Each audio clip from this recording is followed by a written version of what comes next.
In this video I will discuss how to change the profile picture on TikTok. I will explain in two things. The first to use a photo and the second to use a video as a profile picture. Okay, let's jump to the TikTok app. After you enter the TikTok application, click the person's logo on the bottom right to enter your profile.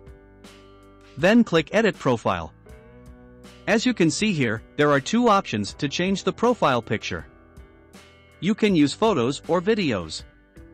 But you can only use one of them. Okay, if you want to use a photo, then click on the photo icon. Then select the photo in the gallery of your cell phone. You can also take photo directly from your camera. After that, adjust the position and save it. Second, if you want to use video, click on the video logo. Make sure the video resolution is 16:9 for maximum results. After that, select the video that you want to make your profile picture.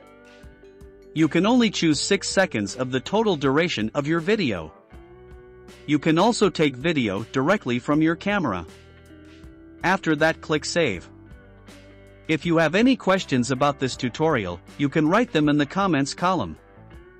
I will try my best to respond to your question as soon as possible. I would also really appreciate it if you hit the subscribe and like button.